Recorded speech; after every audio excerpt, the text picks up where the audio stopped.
speak through me. Use me. Jesus, in your name. Amen. So we're about to read through three stories about Jesus and his outreach to the world, the hurting in his world, back in his day. And one of the things that, and back in Jesus's day, something you should know is that if someone had a handicapping condition or was ill to the point where they couldn't participate in what normal people did, somebody must have sinned, either them or somebody in their family. And the worse the handicapping condition, the worse the sin. And that's why Jesus almost always forgave the people as he healed them and made them whole. Something I have noticed is that when Jesus was confronted by a person who needed healing, Jesus never really asked for anything. There were no credentials to be, no hoops to jump through. It was in the region between Samaria and Galilee when he met 10 lepers. There was no question about ethnicity or nationality or religious affiliation or even sexual orientation for that matter. All that mattered was that there were 10 afflicted with a terrible, deadly disease called leprosy. Jesus reached out in love and healed them all.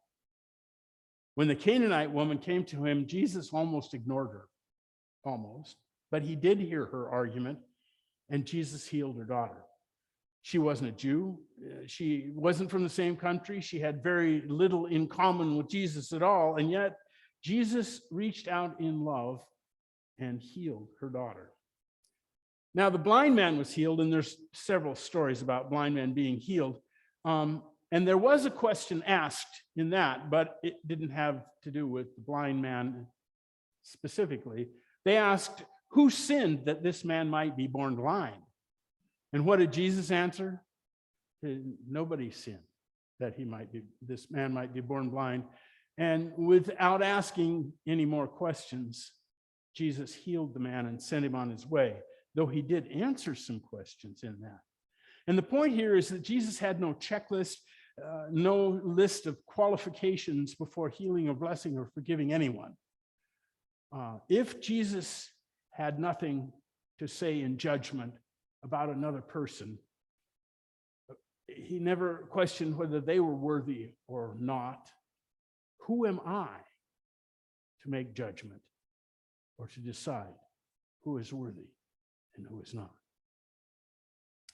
Now, I think I need to give this a little bit of historical background, because somebody not long ago asked, if it says this in the Bible, then how can you say that doesn't work?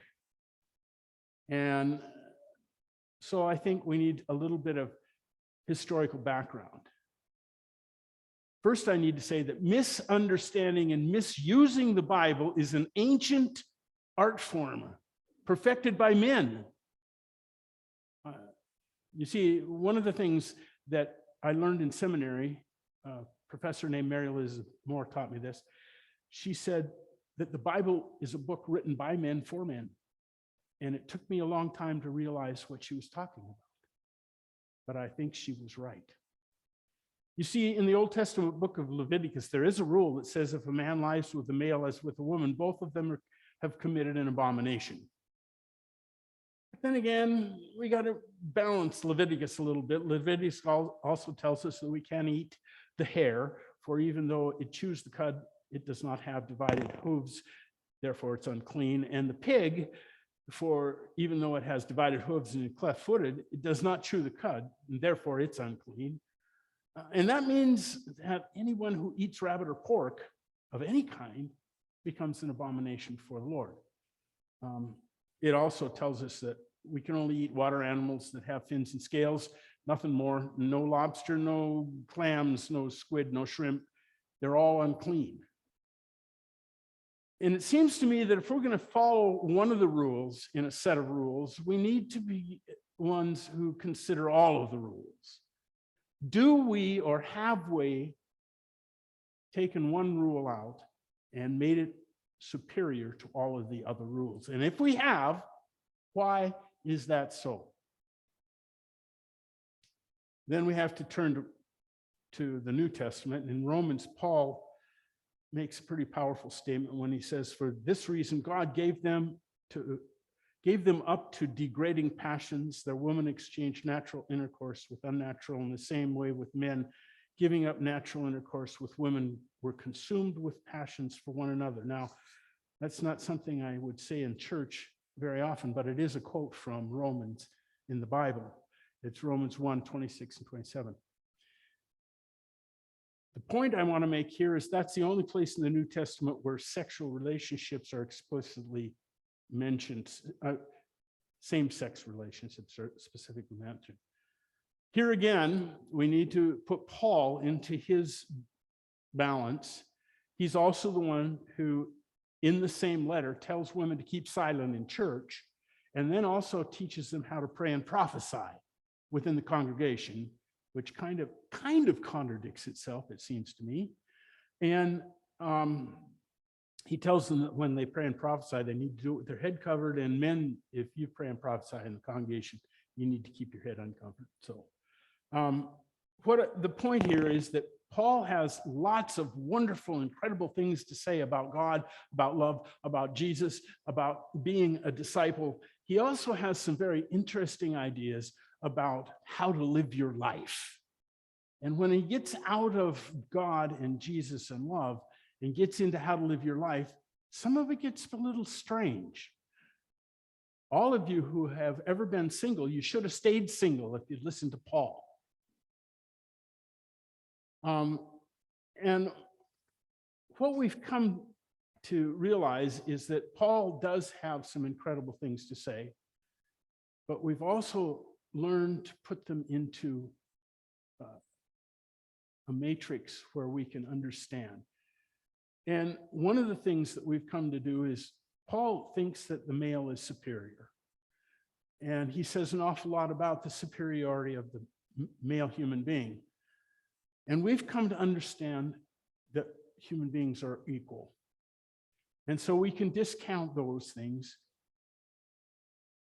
But then in that, do we take those two verses in the entirety of the New Testament about and all the stories about love and justice and Jesus's teachings, and do we take those two verses and lift them up? My faith tells me no, that we cannot do that. My faith is based on the abundance of stories about loving and about not judging and about forgiving and about reaching out to marginalized people in the society with love and justice.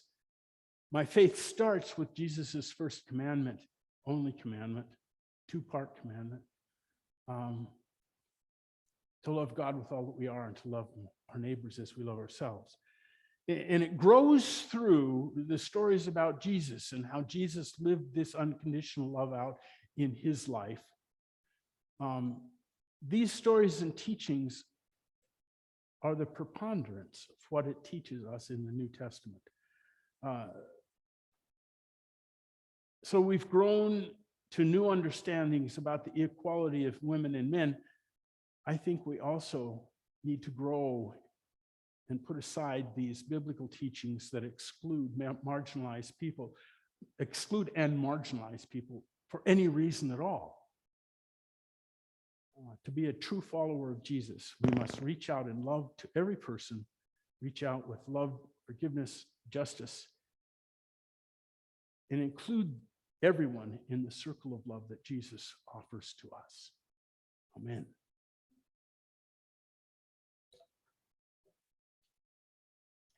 And now we turn to the scripture readings. The first scripture reading this morning is from Luke 17, verses 11 through 19. Excuse me. On the way to Jerusalem, Jesus was going through the region between Samaria and Galilee. As he entered a village, 10 lepers approached him, keeping their distance. They called out, saying, "Jesus, Master, have mercy on us." When he saw them, he said to them, "Go and show yourself to the priests."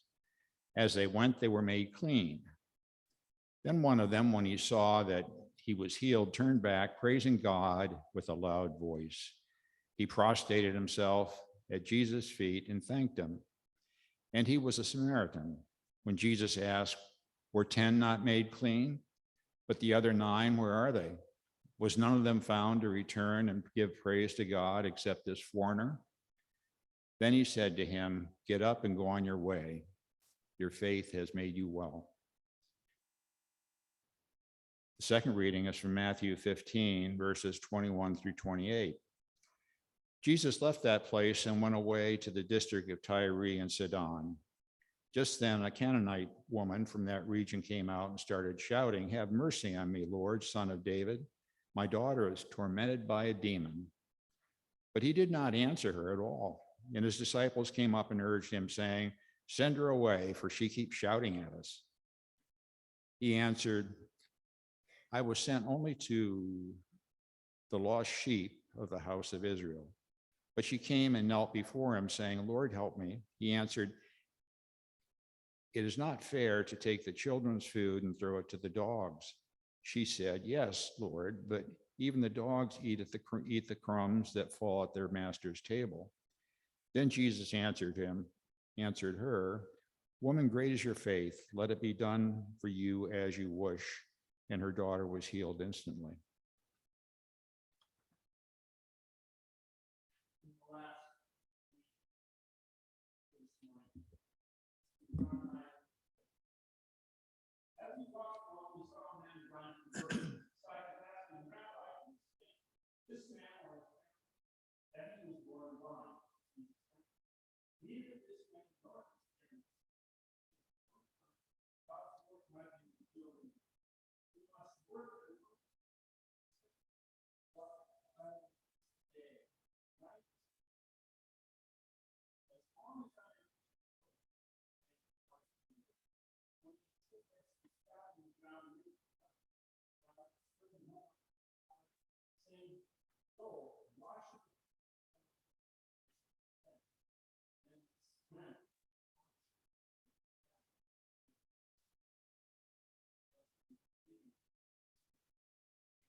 Before I introduce our speaker, I'd like to spend a few minutes talking about the Reconciling Church. I've spoken to many of you on an individual basis, and it's I have to say, been very, very interesting to get your comments and opinions. I think to date, we've had a very warm reception.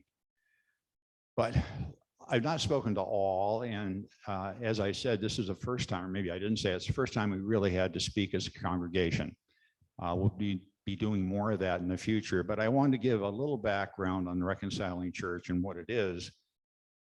There's an organization called the Reconciling Ministries Network, and they're affiliated with the Methodist Church, and they oversee and assist churches who want to become a reconciling church.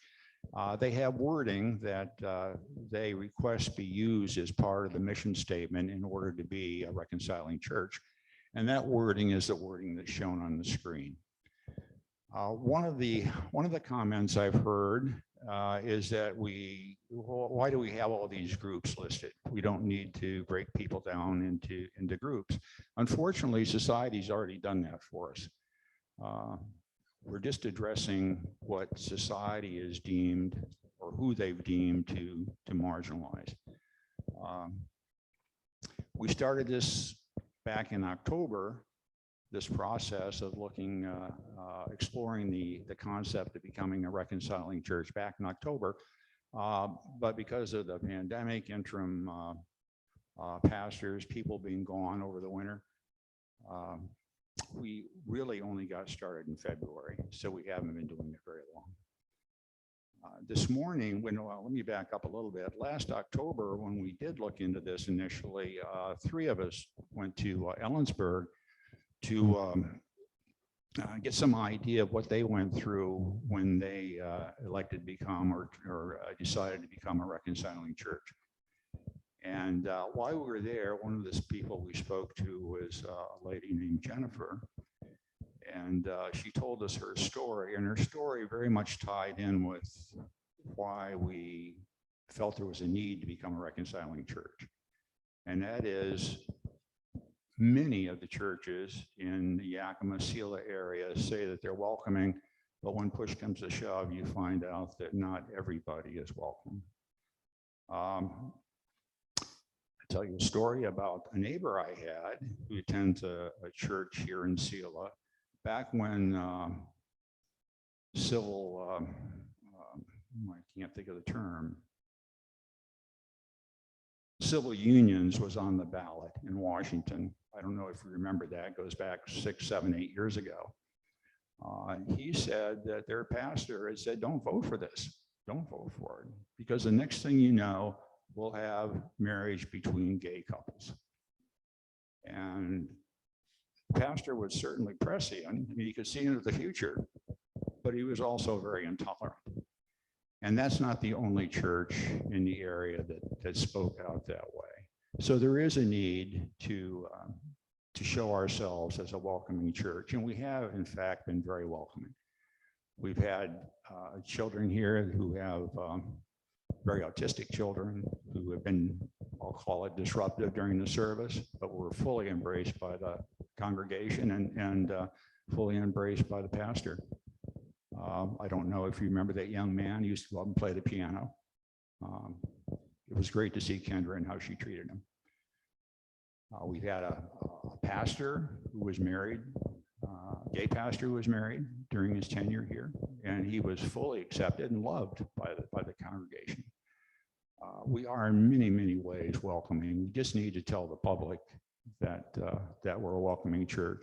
And as someone said, we seem to be Sela's best kept secret. Let's not keep it secret anymore. So with that, I'd like to introduce Jennifer Diebel. Hannigan Diebel. Good morning. Yeah, it's a big name, Hannigan Diebel. 2 parents, 2 names. So yeah, thank you so much for having me here. And really, your church is so beautiful. It has the best light, I think, of any church I've ever seen. It's really wonderful to be in here. And it was a beautiful drive down from Ellensburg, where I live, where I went to school until a week ago, and I graduated with my master's in chemistry. Thank you. My partner, Nancy, she has put up with a lot of breakfast table chemistry lessons. So I'm going to try very hard not to give you a chemistry lesson. I am a teacher, though, so I am accustomed to taking questions, and I'm happy to do so. And I also have attention deficit issues. So I hadn't planned on talking about leprosy this morning, but you mentioned it, and I'm going to talk about leprosy this morning. So the things we think we know about leprosy, what we knew about leprosy in scripture, what they knew at the time, as Jim said, it made you a social outcast. You couldn't be in the community with anybody else because leprosy is a contagious disease. And they didn't understand the origins of leprosy. And so somebody must have done something wrong, right? Yeah, it must have been a result of a sin. And so, you know, your disease was contagious, so maybe your sin was contagious. We have a lot in the book of Proverbs talking about who you hang out with and what that causes in your own heart and life and behavior. And until very, very recently, actually, leprosy was still, you know, people would live on an island with a colony of other people with leprosy, stay away from other human beings that were normal, I guess. Yeah, normal. So I'm noticing this is a gray-haired congregation largely, and so I suspect a lot of you also remember thalidomide. Do you remember thalidomide? Yeah. Medication, great. I swore I wouldn't give you a chemistry lesson, so I'm not going to tell you why thalidomide caused the birth defects that it caused. Nancy has heard the talk at the breakfast table. Thalidomide, bad, right? Bad stuff. You know what thalidomide cures? Leprosy. Thalidomide is still used. It is used to cure leprosy. Leprosy, bad, contagious, makes you a social outcast. Turns out it's just a disease that we can treat with medication. Medication that we think is bad, problematic, actually is the cure for leprosy. So yeah, if you want to hear about the chemistry, ask me afterwards. I'm totally explain. I love it. Anyway, I know a lot of you have heard bits and pieces of my story, maybe listened to the podcast that Ron sent a link out to, or read parts of my story that he included in the newsletter. I'm not going to repeat a lot of that. A little bit, but not a lot. So just a little bit about me. I was born in Yakima at Memorial Hospital. And my church foundation took place at Westside Baptist.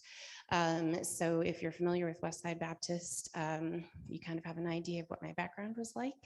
I grew up in a time when we didn't talk about gay people, at least not as, yeah, it was an insult or something that was, horrifying or predatory, or number of very negative things. I didn't know that I could be gay. So in high school, I married a man. I dropped out of high school, married a man, had babies, whom I'm very glad to have had. But it took me a long time to figure out who I was, and it took me a really long time to be okay with who I was because of my background, which basically told me that who I was impossible. So when I came out, I had actually done all of the theological work. Jim was talking about some of the scripture verses and the approaches to them, and I spent several months between calculus classes and chemistry classes looking into that, and finally coming to peace in my understanding that God loved me exactly the way God made me, which was pretty cool. So at the time, I was the director of music ministry at a church in Richland, and I was promptly removed from that position. And shortly thereafter, kicked out of church. I'm gonna cry. I cry a lot. Don't worry, I'll be fine. And I had hoped that the people that said they loved me and said they were my family at that church would still love me and still be my family after I came out, but that was not true. So I found myself without a church, and the first Sunday, I climbed a mountain. There's some small mountains in the Tri-Cities. I took my Bible, I climbed the biggest of them, sat at the top, had church by myself. But we are not created to be solitary people. And when I read the Bible and I see who God is in the Bible, God is a God of relationship and communion and intimacy. And so I needed a church home. Advent was approaching, and my parents go to the Methodist church in Richland. And I didn't know if I could go to the Methodist church in Richland. I mean, I'd been kicked out of one church for being who I was. So what were my options? So I had a friend who is very good at trying to suss out what church policies are on such things. And she couldn't figure it out. There was no explicit statement one way or another available to tell her whether I would be safe there or not. And so she emailed the pastor, and the pastor at the time emailed her back and said, well, I'm not affirming, but she's welcome to come. People might be rude. They might make some really inappropriate comments to her, but she's welcome to come. And, she can come. She can't do anything else, As I said, I was the director of the music ministry. My dad is a dear person. He runs the sound and lights for that church. It's a very big church with a lot of sound and a lot of lights. And he has a whole crew. And he had hopes that his daughter was finally in his church, and that maybe I would be singing on Sunday, and he'd be doing the sound and lights, and I would be singing, and he really had hopes. And every Sunday, somebody who was sitting near enough to me in the seats, but didn't know me, would come up after church and say, my gosh, I heard you singing. I hope you're going to join the worship team. And that left me in a position, what do I say? I'm sorry, I can't, I'm gay. You won't let me. And even though that was the policy of the church, it wasn't written down, it wasn't discussed. So my dad didn't really understand that they were never going to let me stand in front of the church, hold a microphone, sing something that might sound gay. I don't know. I have yet to find a gay worship song, but I'm still looking. So shortly after the new year, I went to that church through Advent. That was wonderful. It was really good for me. It was good to be there with my parents. I knew as long as I was with my parents, I was, somewhat protected. Just after the new year, the pastor gave a sermon where he talked about how important it was not to just come every Sunday and sit in the pews and receive church, but to be an active participant. And I thought, well, gosh, you said I can't. So I have no choice here. If I can't come and be a passive recipient of church, and I can't be an active participant in this church, I have to leave this church. So you talked about there are 2 churches, I think, in Yakima that are LGBTQ affirming. Yep. In the Tri-Cities at that time, there were 4. If you could find them, if you could find out about them, if you knew enough other gay Christians that they could tell you where to go. That's not an easy thing to do, especially if you're newly out, you don't have a community yet, and I lost most of my community when I came out. But my voice teacher from when I was a teenager, he was the director of music at a church, and I knew that he had said that their church was affirming, and so I snuck in right before the service started one Sunday, sat in the back. I didn't talk to anybody because it's scary. It's really scary, actually. And then at the end of service, I went and found him. He was the only person I talked to all morning. And I walked up to him and I said, I just wanted to say hello. And he said, hello, it is so good to see you. We have a choir. And so I cried because somebody was going to let me sing and they knew exactly who I was. And I was still welcome there. And I was welcome to be part of the church body, to participate fully. So that's where I stayed. Truly is a wonderful church. I'm going to steal a Kleenex. They have a booth at the Pride Festival in the Tri-Cities every year, along with 3 other churches. The only affirming churches in the Tri-Cities have booths at the Pride Festival. I started staffing that booth that very first June that I was there, and that was an experience.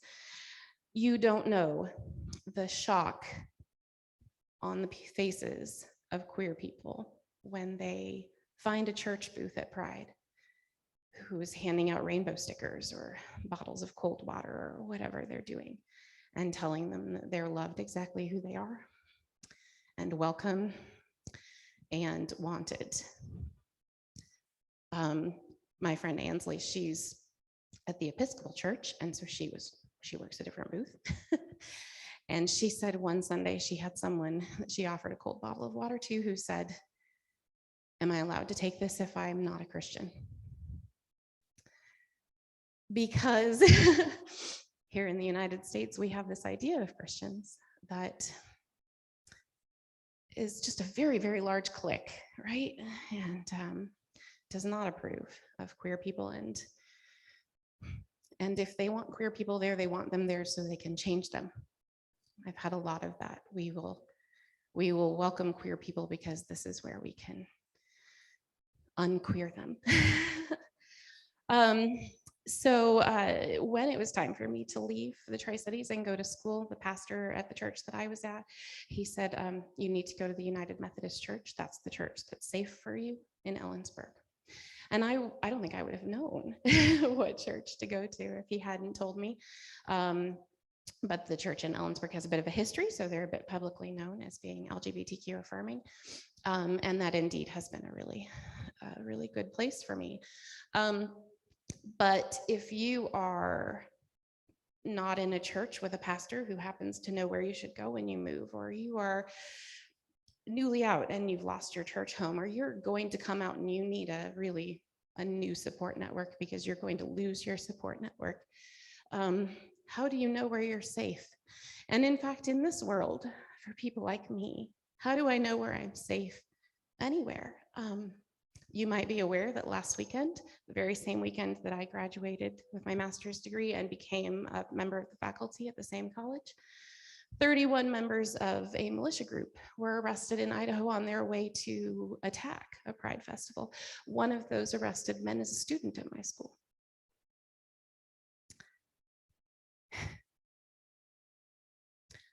I often don't know when I'm in public, when I'm talking to someone I don't know well, if I mention my partner, if I am wearing my rainbow necklace, if I'm, wearing a shirt that says something on it, if that person is safe for me. So queer people live their lives kind of in a constant state of, am I safe? We put a pride flag out on our flagpole the other day, the day after Flag Day. So we had an American flag out on Flag Day, and the next day we put a rainbow flag out, and I check it 3 times a day to see if it's still there, because I'm just not sure that it'll still be there. I'm not sure we won't be vandalized or worse for that. Even on campus is a good place in general, but we've had 2 or 3 homophobic incidents involving burning flags, spray painted epithets, etc. on campus. So we live our lives every day, and there's always a low level of concern. So that is why I am encouraging you. When I walked in the door this morning, I saw the food pantry out there. I asked Ron, hey, I see that food pantry. That touches my heart. What else is this church doing in the community? And he told me about the really wonderful things that many of you are doing in this community to support people. And it just seems to me that you are a loving and compassionate group of people who is trying very hard to work out your faith in your community and care for the people who need caring for. And the opportunity to become a reconciling congregation is the opportunity to tell people like me that you are a safe place, that they will have a home, that they don't have to give up their faith in order to be who God made them. And I encourage you to do that. And I am happy to answer questions about anything, including chemistry. So thank you.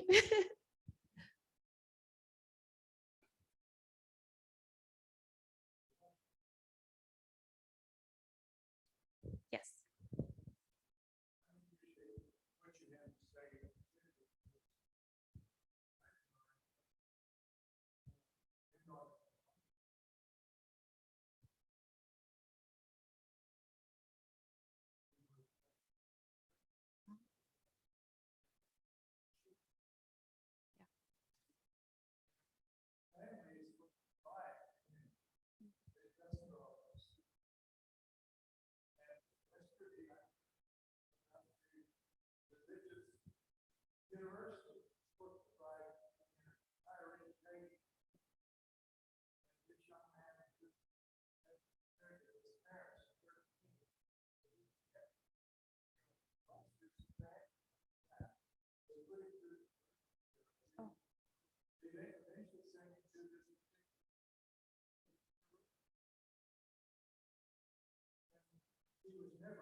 Yeah.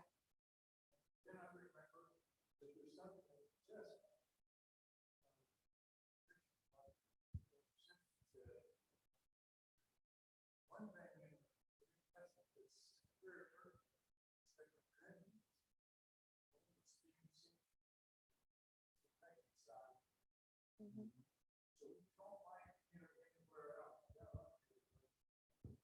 It ought to be refuge, right? The church is meant to be refuge. God is our refuge. Sanctuary, yes. You are welcome.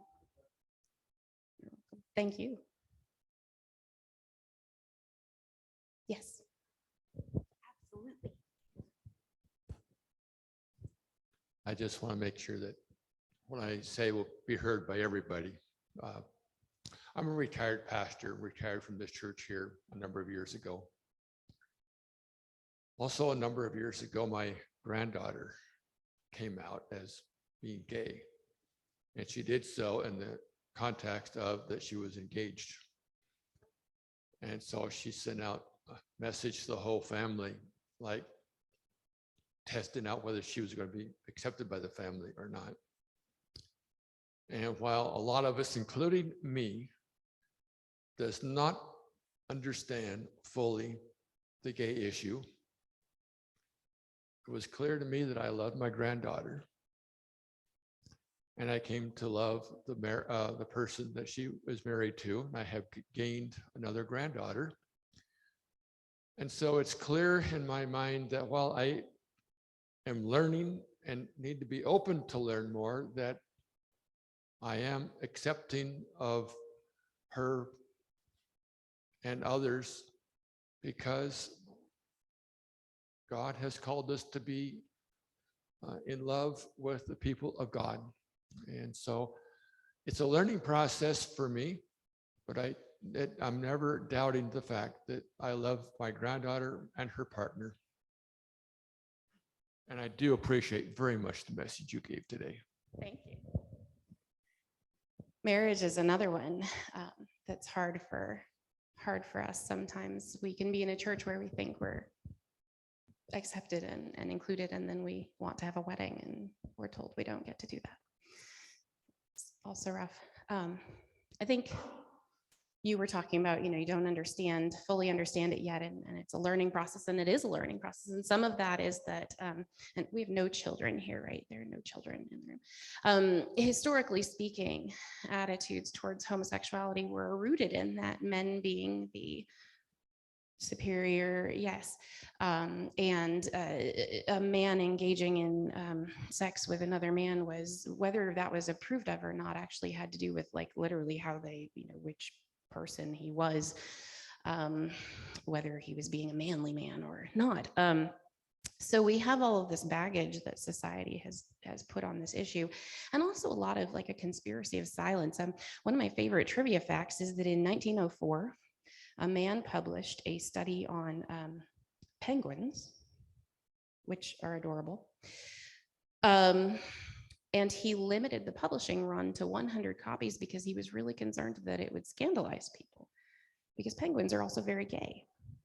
And so they were just like, oh, maybe we just shouldn't talk about it. I mean, we'll talk about the other things. We're not going to talk about the gay penguins, or we're not going to talk openly about the gay penguins. And so then here we are in 2022, and we're like, I don't know, is it natural? But the penguins say yes. So natural, by the way, the word natural or unnatural that was applied by Paul, it was the same root word as Paul applied to men having long hair. So yes, same unnatural to have long hair, which is a fun fact. It puts a new light on that particular word, and also puts songs in my head. Long haired hippie people need not apply. Yeah, exactly. I'm also a teacher, and earlier this year, I had a young student, I believe he was 14, who came out to his parents, and the father was so angry and read him out of the house. And the last thing I heard was he was suicidal. And I'm just wondering, then he was gone, and I don't know what happened, but are there safe places for them to go? Are there safe websites for them to get good information? I know Yakima School District just sent out something to hand to students, but when you have to go through the parents, I mean, are there ways for them to get the information and the help they need? That's a great question. In Ellensburg, we have an organization called Helen House that is specifically for LGBTQ youth. But that's not, of course, available everywhere. And then how do you, I said, I spent a lot of time, most of my life in the Tri-Cities. I'm from Yakima, I spent a lot of time there too. But the Benton and Franklin County commissioners have put a gag order on the health department. They are not allowed to discuss LGBTQ issues during Pride Month. So we're back in 1988 when Everett Koop had to do an end run around Reagan in order to tell people how to prevent HIV. So where do they get safe information?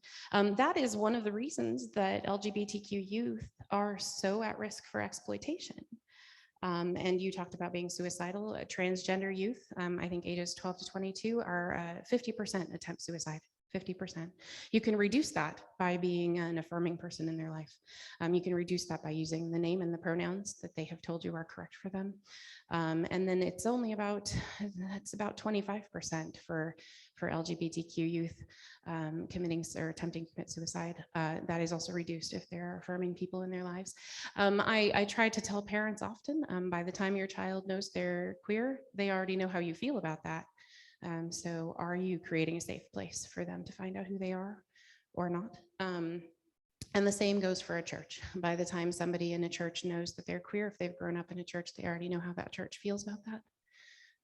And that can be a really traumatic thing for them to try to deal with, especially if the church is a center of your life, as it is for so many of us. Yeah. Other comments or questions? Thank you so much for spending this morning with me. I really appreciate it, and bless you for this journey that you're on.